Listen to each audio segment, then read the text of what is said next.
ഒരു പാർട്ടി പ്രവർത്തനം കൂടിയായതുകൊണ്ട് ഞാൻ ചോദിക്കുകയാണ്. അതായത് വിശ്വംഭരജി ഇപ്പോൾ രജനീസ് ആനന്ദൊക്കെ മരിച്ചു കഴിഞ്ഞ് വലിയ കലാപവും പ്രതിഷേധങ്ങളും ഉണ്ടായി. ഒരുപക്ഷെ ഇനിയൊരു രജനീസ് ആനന്ദിൻ്റെ കഥ നമുക്കുണ്ടാകാൻ പാടില്ല എന്ന രീതിയിൽ അത്രയും നിശ്ചിതമായിരുന്നു പ്രതിഷേധങ്ങളൊക്കെ. എന്നാൽ ഇപ്പം തീർച്ചയായിട്ടും ഈ വിദ്യാർത്ഥി സംഘടനകളും മറ്റുള്ളവരും ഒക്കെ തന്നെ ഈ സ്ഥാപനത്തിലേക്ക് പ്രതിഷേധങ്ങളുമായിട്ട് പോയി. അതൊക്കെ നമ്മൾ ടെലിവിഷനിലൊക്കെ കണ്ടതാണ്. എന്നാലും ഈ ഒരു പ്രശ്നം അർഹിക്കുന്ന ഒരു ഗൗരവത്തിൻ്റെ ലെവലിലേക്ക് ഇത് വന്നു എന്ന് അങ്ങ് വിശ്വസിക്കുന്നുണ്ടോ? തീർച്ചയായും. കാരണം ഇതിന്ന് കേരളത്തില് ഇന്നലെ ഉദാഹരണത്തിന് കണ്ണൂരിൽ എല്ലാ സംഘടനകളും, വിദ്യാർത്ഥി സംഘടനകളും DYFIയും SFIയും പോലെയുള്ള വിദ്യാർത്ഥി സംഘടനകളും ഒക്കെ വളരെ ശക്തമായ രീതിയിലാണ് അവിടെ പ്രതികരിക്കുന്നത്. നിങ്ങൾക്ക് പറഞ്ഞോളൂ.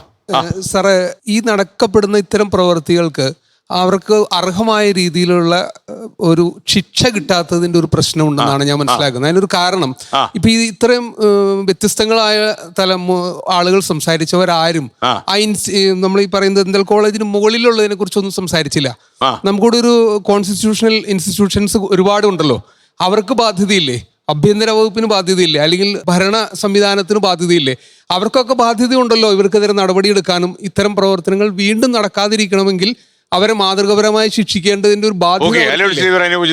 അല്ല, ഈ വിഷയം ഞാൻ തുടക്കത്തിൽ സംസാരിച്ചപ്പോൾ സൂചിപ്പിച്ചു. കാരണം ഈ 9 ദിവസം കഴിഞ്ഞിട്ടും നമ്മുടെ മൂക്കിന്റെ തുൻപിൽ, അതായത് ഈ വിഷയം ഉണ്ടായി നിൽക്കുന്നത് കണ്ണൂർ ജില്ലയിലെ നമ്മുടെ കേരളത്തിന്റെ മുഖ്യമന്ത്രിയുടെ ഒരു കോൺസ്റ്റിറ്റ്യുവൻസിയിലാണ്. അപ്പോൾ ആരാണ് ഈ പറയുന്ന മാനേജ്മെന്റിന് സംരക്ഷണം കൊടുക്കുന്നതെന്ന് ഒരു വലിയ ചോദ്യമുണ്ട്.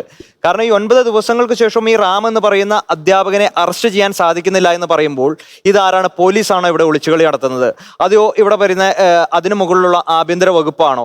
അല്ലെങ്കിൽ രാഷ്ട്രീയപരമായിട്ടുള്ള ഒരു പരിരക്ഷയാണ് അവർക്ക് ലഭിക്കുന്നത്? സ്വാഭാവികമായിട്ടും ഏത് വിഷയത്തിലും ഏത് തലങ്ങളിൽ പോയി കഴിഞ്ഞാലും ഇവർക്ക് ശിക്ഷ കിട്ടുമെന്ന് വന്നു കഴിഞ്ഞാൽ ഓട്ടോമാറ്റിക്കലി ഇത്തരത്തിൽ പ്രവണതകൾ ആവർത്തിക്കപ്പെടില്ല എന്നൊരു വശം ഞാൻ പങ്കുവയ്ക്കാൻ ആഗ്രഹിക്കുന്നു.